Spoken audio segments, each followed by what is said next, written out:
Hello algebra students. This tutorial is going to explain how to use a couple of the features of the graphing calculator. So for those of you who are new to using a graphing calculator, we're going to just give you some tips and tricks along the way this year. Our first mini lesson here is going to be on how do I use my graphing calculator to graph a function.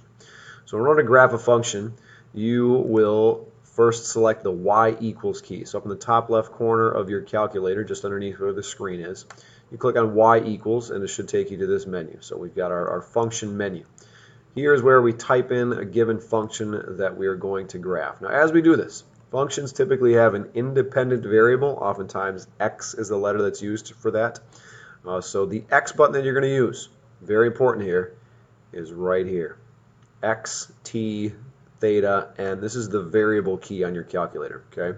You may notice that there's a bunch of letters, they're green on my calculator on the screen, A, B, C, D, all the way down. If you were to use the X that's down here, it wouldn't work out for you, okay? So never use these letters for graphing unless I specifically tell you to do something with them. If you're going to graph a function, you're going to use the variable key. So for example, I'm going to graph the function y equals x plus 2. So if you remember from your days in Algebra 1, y equals x plus 2 would be a linear function. So when we graph this, it's going to be a straight line. It's going to have a slope of 1. It's going to have a y-intercept of 2. And our calculator will know that and put that on the screen for us. Now, after you type in the function, in order to have it show up on your screen, you're going to hit the graph button. So over here on the right is the word graph. There's the graph key. Click on that, and there's my line. Now, if you have a color calculator, put in whatever color you had in your y equals menu. Here I was graphing in blue. Okay. Non-color calculators, you'll just see a line on your screen. Now, some of you, if you're following along with this and trying this, maybe your screen doesn't quite match. I mean, it doesn't look exactly like this. There could be a couple of reasons for that. The first reason would be that your window settings don't match.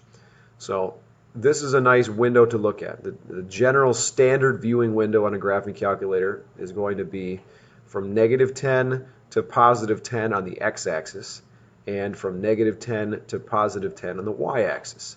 And notice the little hash marks that exist on each axis. They're going to be counting by ones. So on the x-axis, we're going, this is 1, 2, 3, 4, 5, 6, 7, 8, 9, 10, etc.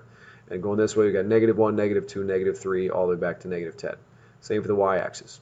Now, you can change those settings by going to the window menu. Okay? So you'll see my settings, X min, that means the left side of the screen is -10. X max, the right side of the screen is at +10. X scale means those hash marks are going by ones. And you can change these to be whatever you want. Maybe I want it to be from -5 to +5, and I want a scale of 2. I don't know why you do that, but maybe we will. For the Y minimum, that's the bottom. Y maximum is the top. Y scale is the hash marks on the Y-axis. Let's make that -5 to 5 as well. So -5 to 5 with a scale of 2. Don't touch the X res or delta X or trace step. Just leave these alone. Okay. When I change my window after it's set to where I want it to be, I hit graph again. You'll notice my window looks much different because again I was going from -5 to 5 on the X-axis and -5 to 5 on the Y-axis. I still cross at 2. Remember my hash marks are every 2. The Y scale was 2.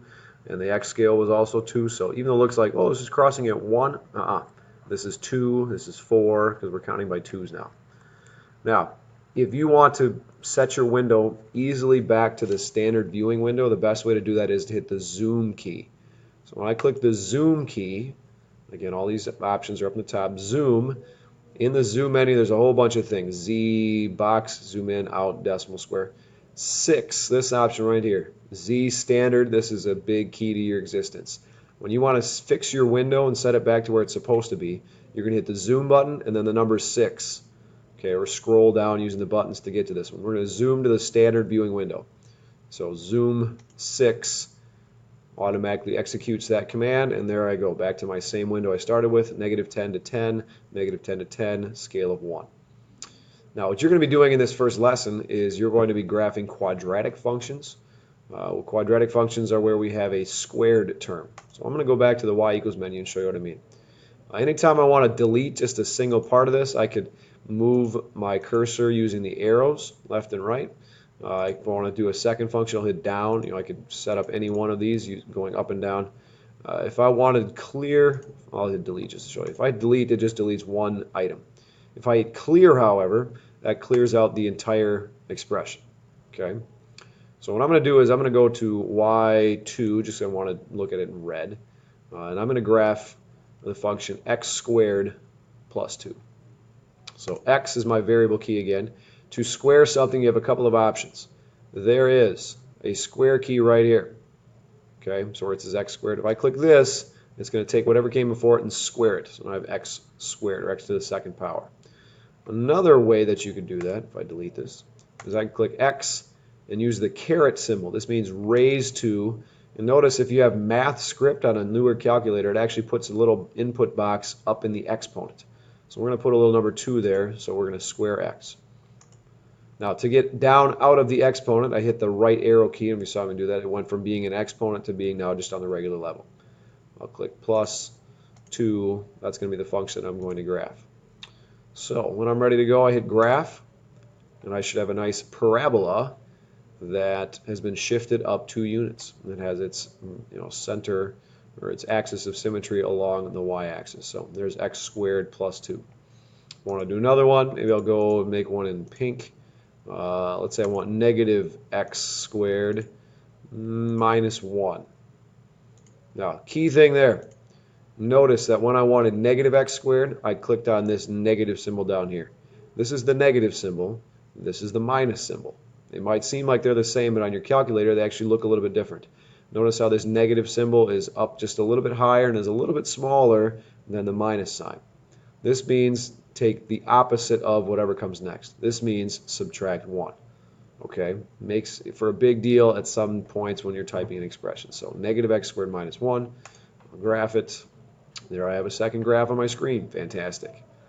Now if I only want to look at one of these things, or maybe I want to, let's say I only want to look at the pink one, I can highlight the equal sign of function y2 and hit enter.